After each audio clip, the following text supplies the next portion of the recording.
जी dear students, हमने previous lecture में underground table start किए थे और हमने अंडरग्राउंड टेबल्स में कुछ ये चीज़ें डिस्कस की थी। हमने अंडरग्राउंड टेबल्स का इंट्रोडक्शन पढ़ा था, अंडरग्राउंड टेबल्स की कंस्ट्रक्शन हमने पढ़ी थी कि किस तरह उसका बनाया जाता है, कौन कौन से डिफरेंट पार्ट्स होते हैं अंडरग्राउंड टेबल में, ठीक है। उसी मैन्युफैक्चरिंग को हमने डिस्कस किया था। फिर कुछ इंसुलेशन मटेरियल्स जो यूज़ होते हैं अंडरग्राउंड केबल्स में, उनकी हमने प्रॉपर्टीज़ डिस्कस की थी। और फिर जो कॉमन इंसुलेशन मटेरियल्स होते हैं जो केबल्स में हम यूज़ करते हैं, ठीक है, उसकी हम लोगों ने टाइप्स भी पढ़ी थी और हमने उसकी प्रॉपर्टीज़ भी हमने डिस्कस की थी। नेक्स्ट जो हम लोगों ने चीज़ डिस्कस की थी वो थी केबल्स की क्लासिफिकेशंस, कितनी टाइप की केबल्स हैं, क्या कैटेगरीज हैं उनकी, तो ये हमने सारा क्लासिफिकेशन में डिस्कस किया था। फिर हमने पढ़ा था कि एक अंडरग्राउंड केबल तो जब आप बिछाते हैं ज़मीन के अंदर, ज़मीन के नीचे आप बिछाते हैं, तो आपने कौन कौन से मेथड से आपने उसको बिछाना है और क्या क्या करना है बिछाते हुए, डिफरेंट टेक्निक्स हमने पढ़ी थी, ठीक है। फिर जो हमने चीज़ें डिस्कस की थी, डाइलेक्ट्रिक स्ट्रेस हमने डिस्कस किया था, पावर केबल्स थी। फिर कंडक्टर का इकोनॉमिकल साइज़ हमने डिस्कस किया था और ग्रेडिंग ऑफ केबल डिस्कस किया था। आज हमारा जो डिस्कशन होगी, जो हमारा टॉपिक है वो इसी की कंटिन्यूएशन है, अंडरग्राउंड केबल्स थी। और आज हमारा जो टॉपिक होगा वो हम कुछ कैपेसिटेंस ऑफ 3 कोर केबल जो है हम वो डिस्कस करेंगे। 3 कोर केबल की कैपेसिटेंस डिस्कस करने का यहाँ मकसद ये है, नॉर्मली हम 3 फेज सिस्टम में 3 कोर या 3 कंडक्टर केबल यूज़ करते हैं और 3 फेज सिस्टम हमारे पावर सिस्टम में एक मेजर पार्ट जो है वो प्ले करता है। तो हमारे लिए 3 कोर या 3 कंडक्टर केबल को समझना और उसकी कैपेसिटिव इफेक्ट को समझना बहुत ज़रूरी है। अच्छा, यहाँ मैं एक चीज़ और समझाना चाहता हूँ आप लोगों को। हमने जो capacitance of transmission line discuss की थी शुरू की वीडियोस में या शुरू के लेक्चर्स में, आप लोगों को मैंने बताया था कि ओवरहेड कंडक्टर्स में है जो ट्रांसमिशन, ओवरहेड जो कंडक्टर्स हैं ट्रांसमिशन सिस्टम में या डिस्ट्रीब्यूशन सिस्टम में, तो 2 कंडक्टर्स के बीच में कैपेसिटिव इफेक्ट जनरेट होता है। इसका मतलब ये है कि 2 कंडक्टर्स के बीच की जो एयर होती है वो आयोनाइज हो जाती है, वो पोलराइज हो जाती है, और उसकी पोलराइजेशन के वजह से क्या होता है, उसके बीच में करंट फ्लो कर सकता है या करंट फ्लो होता है। अब जो ओवरहेड कंडक्टर्स का यही वाला फिनोमेना अगर हम अंडरग्राउंड केबल्स में रिलेट करते हैं, तो एक चीज़ यहाँ पे जो नोटेबल है वो ये है कि अंडरग्राउंड केबल्स में कैपेसिटिव इफेक्ट मोर इम्पॉर्टेंट है as compared to the overhead conductors. इसकी क्या वजह है? इसकी बड़ी इम्पॉर्टेंट 2 वजूहत हैं। एक तो ये है कि जो अंडरग्राउंड केबल्स के जो कंडक्टर्स होते हैं, ठीक है, वो उनका जो एरिया, उनका जो डिस्टेंस होता है एक दूसरे कंडक्टर्स के साथ, वो बहुत कम होता है। और उनका डिस्टेंस जो नियर बाय अर्थ होती है या नियर बाय अर्थिन सरफेस होती है, उनके साथ जो फासला है कंडक्टर का वो बहुत कम होता है। मींस 2 कंडक्टर्स का आपस में फासला और कंडक्टर और नियर बाय अर्थ का जो फासला है वो कम होता है। और दूसरी जो चीज़ इम्पॉर्टेंट है वो है कि ओवरहेड कंडक्टर्स में 2 कंडक्टर्स के बीच का जो मीडियम है, डाइलेक्ट्रिक मीडियम है, वो है एयर।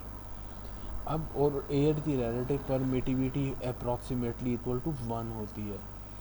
अब कोई भी चीज़ जिसकी रिलेटिव परमिटिविटी एयर से या 1 से ज़्यादा होगी, इसका मतलब ये है कि वो मटेरियल इजीली पोलराइज या आयोनाइज हो सकता है या होगा in the presence of the electric field. Means जब आप इलेक्ट्रिक फील्ड अप्लाई करते हैं बिटवीन 2 टर्मिनल्स, तो अदर एक रिलेटिव परमिटिविटी एक मटेरियल की ज़्यादा है, तो इसका मतलब ये है कि जब आपने इलेक्ट्रिक फील्ड अप्लाई की, तो इलेक्ट्रिक फील्ड अप्लाई करने की वजह से उन 2 टर्मिनल्स के बीच का जो मीडियम है वो ईज़िली कंडक्शन कर सकता है अगर उसकी परमिटिविटी ज़्यादा है। और लो परमिटिविटी का मतलब है कि कंडक्शन जो है वो मुश्किल से होगी बिटवीन द 2 प्लेट्स।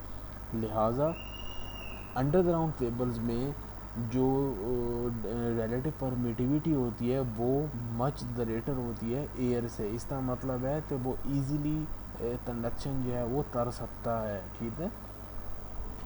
अच्छा, नेक्स्ट जो चीज़ है यहाँ पे हमारे पास, तो वो जब अंडरग्राउंड केबल्स के अंदर पोटेंशियल डिफरेंस जो है वो एग्जिस्ट करता है, ठीक है। और कहाँ पे एग्जिस्ट करता है? एक तो एग्जिस्ट करता है between the pair of conductors, दो कंडक्टर्स के बीच में जो है पोटेंशियल डिफरेंस एग्जिस्ट करता है, जैसे मैंने आपको ऊपर बताया डाइलेक्ट्रिक मीडियम की वजह से, ठीक है। और दूसरा जो है कंडक्टर्स और शीट हमारा यहाँ पे हम उसको एज अ न्यूट्रल पॉइंट भी आप ले सकते हैं, ठीक है। तो एज अ शीट और कंडक्टर्स के बीच में और दो कंडक्टर्स के बीच में हमारे पास यहाँ पे पोटेंशियल डिफरेंस एग्जिस्ट करता है। और इस पोटेंशियल डिफरेंस एग्जिस्ट करने की वजह से क्या होती है, इलेक्ट्रोस्टैटिक फील्ड्स जो हैं वो जनरेट होती हैं इन द पावर केबल्स।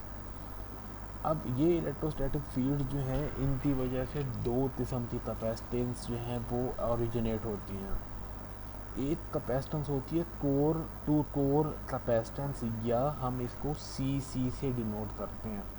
और दूसरी जो कैपेसिटेंस है वो है कंडक्टर टू अर्थ कैपेसिटेंस, या हम इसको सी से डिनोट करते हैं। और ये दोनों कैपेसिटेंस जो हैं ये बेसिकली इस फिगर नंबर 1 में आपके सामने शो की गई है। मैं आपको बताता हूँ, यहाँ पे जो ब्लू सर्कल्स हैं, स्फेरिकल ऑब्जेक्ट्स हैं, ये आपके पास कंडक्टर्स हैं। तो दो कंडक्टर्स के बीच में जो ये कैपेसिटेंस है इसको आपने सी से डिनोट कर दिया। और कंडक्टर से नियर बाय अर्थिंग ऑब्जेक्ट, आपको मैंने जिस तरह ऊपर बताया था, ये जो शीट है हमने इसको as a near by earth object या नियर या न्यूट्रल पॉइंट आप अगर इसको ले लें, ठीक है, क्योंकि वो सब कंडक्टर्स के लिए कॉमन होता है। तो आपके पास जो कंडक्टर टू शीट है उसको आप सी या कंडक्टर टू अर्थ कैपेसिटेंस से शो करते हैं। अच्छा, यहाँ पे एक चीज़ और जो नोट करने वाली है वो है कि ये जो सी है, कोर टू कोर कैपेसिटेंस है, वो बेसिकली अगर आप इसकी कॉन्फ़िगरेशन देते हैं वो है डेल्टा में कनेक्टेड है, ठीक है। जिस तरह यहाँ पे मैंने मेंशन किया है, the 3 C are delta connected whereas the 3 CE are star connected, ठीक है। ये जिस तरह यहाँ पे ये मेंशन है, ते A B C ये तीन कंडक्टर हैं। कंडक्टर ए और बी के बीच में जो कैपेसिटेंस है वो है C means core to core capacitance. इसी तरह BC और AC के बीच की जो कैपेसिटेंस है वो CC। अब ये जो कॉमन पॉइंट है ये हमारे पास क्या है, यहाँ पे लिखा हुआ है the sheet form the star point, ठीक है। ये जो ये है ये हमारा कॉमन पॉइंट है, ये शीट। अब कंडक्टर और शीट के बीच की जो कैपेसिटेंस है वो हमारे पास यहाँ पे CE से डिनोट की गई है। इसी तरह से ये CE और ये CE। अच्छा, नेक्स्ट जो है हमारा ये जो जिसका मैंने आपको बताया तीन कैपेसिटेंस जो है वो सी आपस में डेल्टा कनेक्टेड है, तो ये उसका मॉडल बनाया दिया यहाँ पे, ठीक है। और इसको हम अदर डेल्टा को हम स्टार में कन्वर्ट करेंगे तो हमारा जो इक्विवेलेंट सर्किट बनेगा वो हमारे पास इस फिगर नंबर 4 में शो किया गया। यहाँ पे हर स्टार ब्रांच पे या कंडक्टर टू शीट जो कैपेसिटेंस या जो हमने स्टार कैपेसिटेंस दी है वो बेसिकली हम सी इक्विवेलेंट से डिनोट कर रहे हैं। और सी इक्विवेलेंट जो होगी वो 3 टाइम्स द सी होगी, ठीक है। मीन्स जब आपने स्टार डेल्टा कनेक्शन को स्टार कनेक्शन में कन्वर्ट किया तो हर कैपेसिटेंस सी जो है वो जब डेल्टा में जाए सॉरी स्टार में जाएगी तो कंडक्टर टू न्यूट्रल जो कैपेसिटेंस सी इक्विवेलेंट है वो बराबर होगी 3 टाइम्स द सी।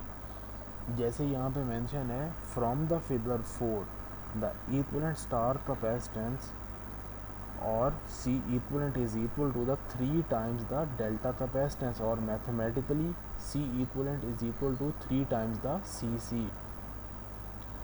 अच्छा, नेक्स्ट जो यहाँ पे पॉइंट है वो ये द रिड्यूस इक्विवेलेंट सर्किट। अच्छा, जो फिगर 2 हम लोगों ने देखी थी ये फिगर 2, इस फिगर 2 का रिड्यूस्ड फॉर्म जो है वो बेसिकली आपके पास इस फिगर नंबर 5 में शो किया गया है, ठीक है।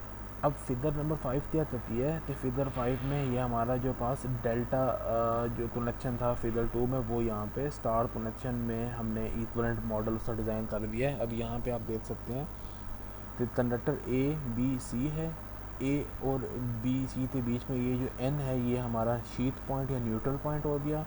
अब जो हमने यहाँ पे देखा था कि सी इक्विवेलेंट जो है वो 3 टाइम्स द सी के बराबर हो गई। तो जब आप इसका इक्विवेलेंट मॉडल बनाते हैं तो आपके पास दो कैपेसिटेंस पैरेलल में आ जाती हैं।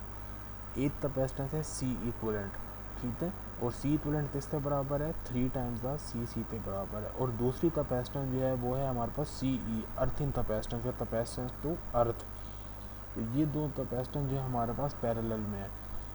अब जो रिजल्टेंट बनता है इन दो कैपेसिटेंस का, हम इस सर्किट को मज़ीद सिंप्लीफाई कर देते हैं। बजाय इससे कि आप दो कैपेसिटेंस लें, आप एक कैपेसिटेंस जब या इक्विवेलेंट कैपेसिटेंस जब आप लिखते हैं तो वो क्या होगी, आप इस पे सिंपल कैपेसिटेंस का जो पैरेलल का फार्मूला है वो आप लगाते हैं, तो आपके पास जो सी एन है, ठीक है, C N basically resultant capacitance है जो के बराबर है सी ई, ठीक है, C E plus 3 times the C या C E plus C equivalent, where C equivalent is equal to 3 times the C. इसी तरह यही काम हमने बाकी 3 ब्रांचेस में भी दिया है, ठीक है।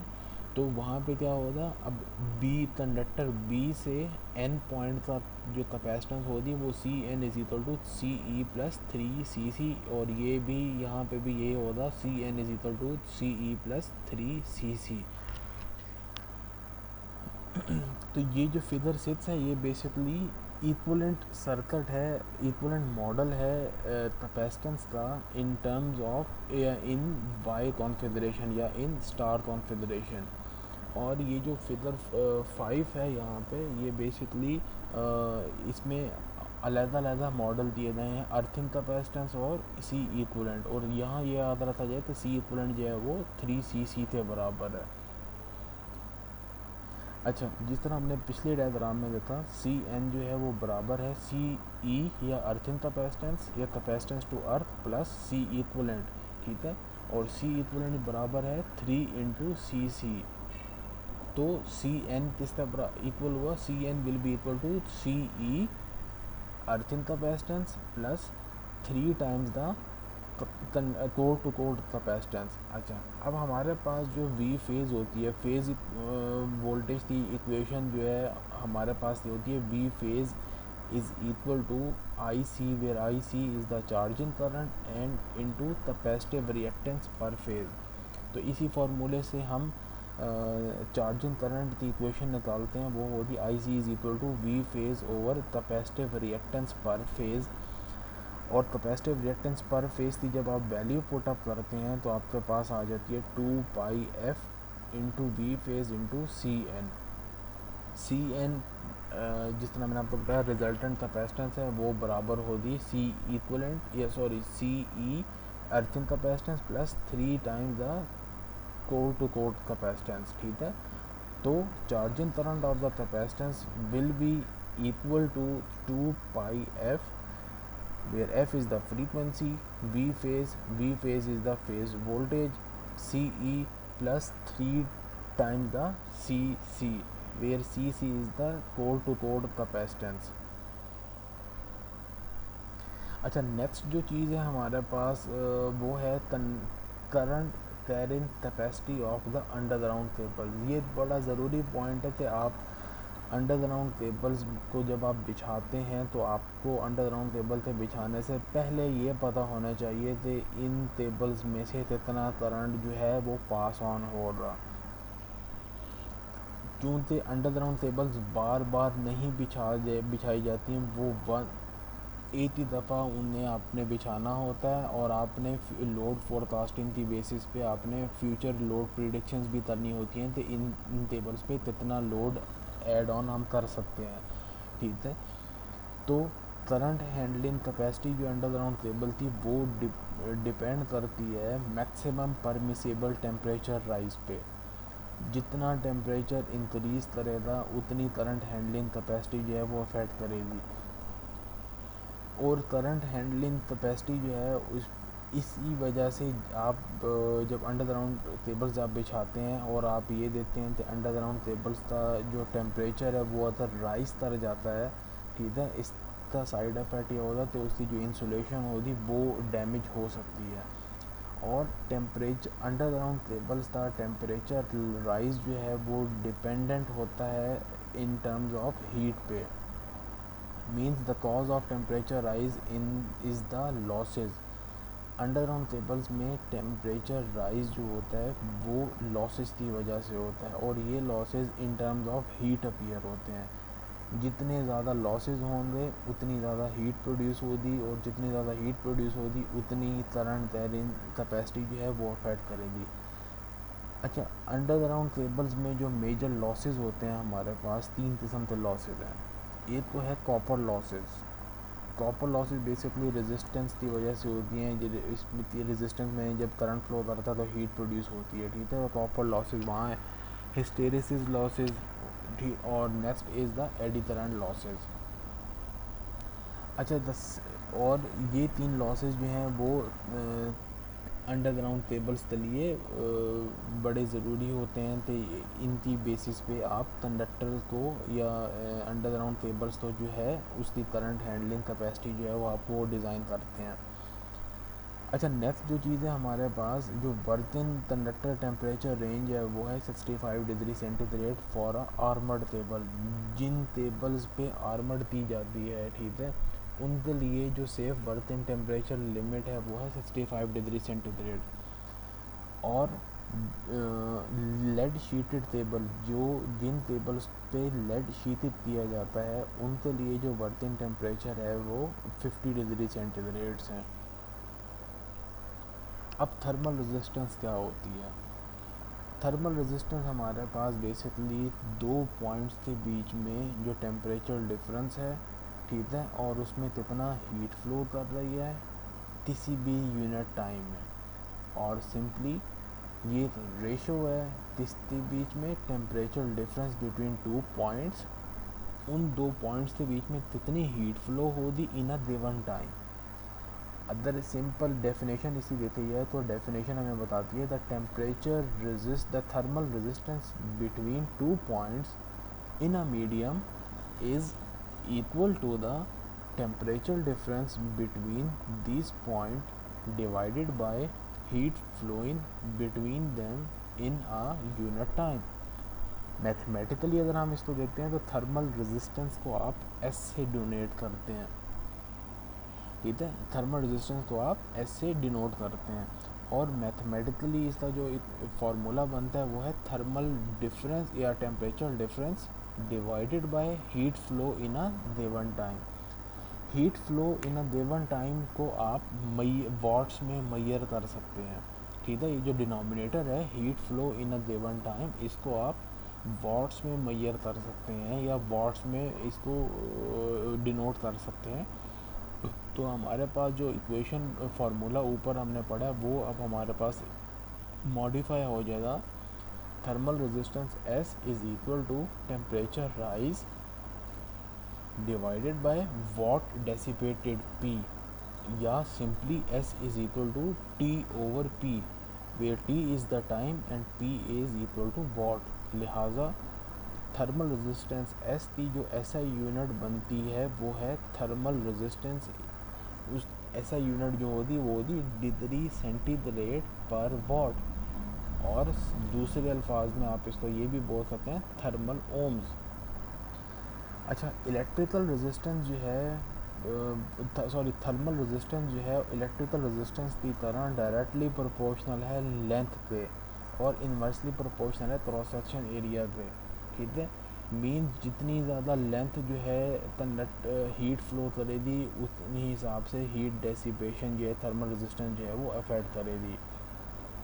जितनी लेंथ ज़्यादा होगी थर्मल रेजिस्टेंस जो है उतनी ज़्यादा होगी, और जितना क्रॉस सेक्शन एरिया जो है वो ज़्यादा होगा उतनी हीट डेसिपेशन या थर्मल रेजिस्टेंस जो है वो कम होगी। तो मैथमेटिकली जो थर्मल रेजिस्टेंस है वो डायरेक्टली प्रोपोर्शनल है एल पे, और इन्वर्सली प्रोपोर्शनल है हमारे पास क्रॉस सेक्शन एरिया थे।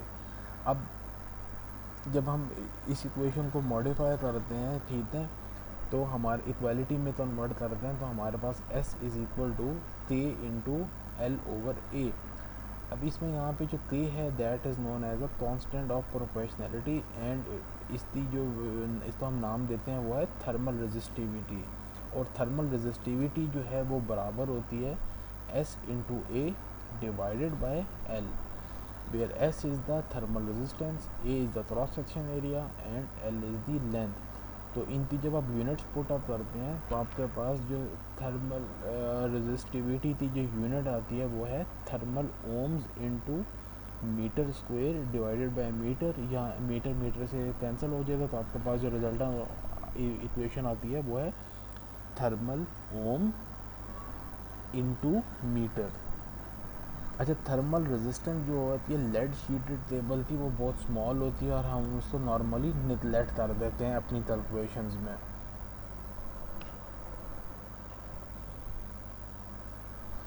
अच्छा, नेक्स्ट जो है वेरी इंपॉर्टेंट टॉपिक हमारे पास ये है types of table fault.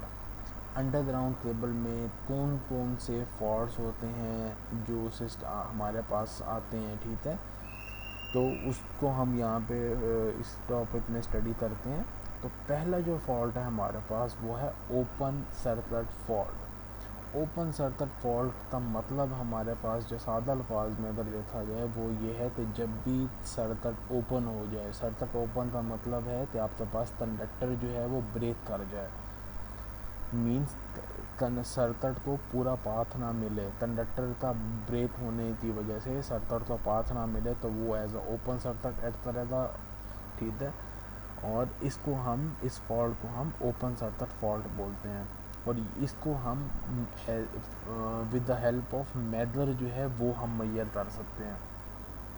Major basically उसका यूज़ जो है वो क्या है, हम किस तरह यूज़ करते हैं वो मैं अभी आपको बताता हूँ, ठीक है। यहाँ पे देते हैं when a conductor of a cable break it is called open circuit fault and it can be checked by megger. अब मेजर किस तरह यूज़ किया जाता है, the three conductors of three pole cable at the far ends are shorted and earthed. The resistance between conductors and earth is measured by measure. The measure will indicate zero resistance in the circuit of conductor that is not broken. If the conductor is broken, the measure will indicate infinite resistance in its circuit. अब होता ये है कि जब आपने major use करना है, आपने तीन जो कोर्स हैं टेबल की, आपने उसको एक पॉइंट उसका कनेक्ट कर देना है मेजर के साथ, और दूसरा पॉइंट जो है आपने अर्थ के साथ कनेक्ट कर देना है, ठीक है। अब आपको अगर को कंडक्टर जो है वो ओपन है, ब्रेकअप हुआ है, ठीक, तो आपको कंडक्टर जो है इनफाइनाइट रेजिस्टेंस देगा। और अगर कंडक्टर ब्रोक नहीं हुआ, नहीं टूटा हुआ, नहीं शॉर्ट हुआ और नहीं ओपन हुआ, तब वो आपको ज़ीरो रेजिस्टेंस जो है वो प्रोवाइड करेगा। और बेसिकली मेजर जो है वो आपके पास हर कंडक्टर और अर्थ की जो रेजिस्टेंस होती है वो मेजर कर सकता है, ठीक है। सादा अल्फाज में अगर मैं आपको समझाना चाहूँ तो आपके पास जब तीन कंडक्टर्स हैं, ठीक है, तो आपने हर कंडक्टर का एक टर्मिनल मेजर के साथ जोड़ना है और कंडक्टर का दूसरा टर्मिनल जो आपने ज़मीन के साथ अर्थ कर देना है। फिर अदर को उस कंडक्टर में ओपन सर्किट हुआ तो आपको मेजर ज़ीरो रेजिस्टेंस जो है वो देगा, ठीक है। और सॉरी, अदर कंडक्टर जो है ब्रोक हुआ, टूटा हुआ ओपन सर्किट हुआ, तो आपको मेजर जो है इनफाइनाइट रेजिस्टेंस देगा। और अगर ऐसा ना हुआ, मींस कंडक्टर जो ओपन सर्किट ना हुआ, तो मेजर आपको ज़ीरो रेजिस्टेंस जो है वो सर्किट में देगा। अच्छा, नेक्स्ट जो हमारे पास फॉल्ट है वो है शॉर्ट सर्किट फॉल्ट। जब भी दो कंडक्टर्स मल्टीपोल टेबल में इलेक्ट्रिकली इन कॉन्टैक्ट आ जाते हैं ड्यू टू इंसुलेशन फेलियर, तो इसको हम शॉर्ट सर्किट फॉल्ट बोलते हैं। और ये भी आप थ्रू द मेथड चेक कर सकते हैं। अब मेथड को शॉर्ट सर्किट फॉल्ट के लिए किस तरह यूज़ किया जाता है, in this the two terminals of method are connected to one to any two conductors. If measure gives zero reading, it indicates short circuit fault between these conductors. The same step is repeated for other two taken two at a time. अच्छा, यहाँ पे क्या होता है, एक multi core table है, late से हमारे पास 3 कोर टेबल है, उसमें हम क्या करते हैं, कोई से दो पेयर, दो कंडक्टर का पेयर बनाते हैं और मेथड के ज़रिए उसकी हम रेजिस्टेंस चेक करते हैं। अगर तो हमारे मेथड ज़ीरो रीडिंग दे दे, ठीक है, if the method gives zero reading it indicates that short circuit fault between these two conductors. अगर ज़ीरो रीडिंग देता है इसका मतलब है हमारे पास उन दो कंडक्टर्स के बीच में शॉर्ट सर्किटिंग है। अगर ऐसा नहीं होता, ज़ीरो रीडिंग नहीं देता, इसका मतलब है हमारे पास शॉर्ट सर्किटिंग नहीं है। अच्छा, नेक्स्ट जो है हमारे पास फॉल्ट है वो earth fault. When the conductor of cable comes in contact with the earth it is known as earth fault और ground fault and it can also be check by the method, ठीक है। और अब इसमें method का use जिस तरह हमने प्रीवियस यूजेज पढ़े थे मेथड के, वो ये भी यहाँ पे भी एग्जैक्टली वैसा ही है। यहाँ पे क्या होता है, वन टर्मिनल ऑफ मेथड जो है हम उसको कनेक्ट कर देते हैं कंडक्टर के साथ, और अदर टर्मिनल जो है हम उसको अर्थ के साथ कनेक्ट कर देते हैं। अब अदर अर्थ जो है वो ज़ीरो रीडिंग देगी अगर हमारे पास कंडक्टर जो है वो अर्थ हुआ है, और अगर ऐसा नहीं होता, मीन्स कंडक्टर अर्थ नहीं है, तो वो हमारे पास ज़ीरो रेजिस्टेंस जो है वो, सॉरी, ज़ीरो रीडिंग जो है हमें वो नहीं देगा, हमें कुछ ना कोई वैल्यू देगा। तो इस तरीके से हम उसका अर्थ जो है फॉल्ट हम वो मालूम कर सकते हैं। और यही प्रोसीजर जो है वो फिर other conductors of the cable पे भी अप्लाई किया जाता है। बाकी कंडक्टर्स को भी इंडिविजुअली हम उस मेथड के ज़रिए उसके अर्थ फॉल्ट जो है वो हम चेक कर सकते हैं। तो इसी के साथ हमारे जो ये 3 फॉल्ट्स थे, अंडरग्राउंड केबल्स थे, वो यहाँ पे कंक्लूड हो गए।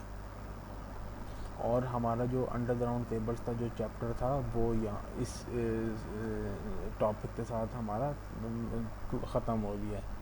तो अंडरग्राउंड केबल्स में अगर आप लोगों का कोई भी क्वेश्चन हो तो आप मुझसे कमेंट्स में जो है वो पूछ सकते हैं। मोर ओवर, अगर आपको इस वीडियो में कोई ऐसी चीज़ जो ना समझ आई हो तो आप वो भी मुझसे कमेंट्स में आप पूछ सकते हैं। मैं उम्मीद करता हूँ आप लोगों को ये जो टॉपिक्स हैं अंडरग्राउंड केबल्स के, ये इसकी समझ आई होगी और इसमें हमने सारी चीज़ें डिस्कस करने की कोशिश की है। आप इन वीडियो को देखें और आप लोगों का कोई क्वेश्चन है आप लोग मुझसे पूछ सकते हैं।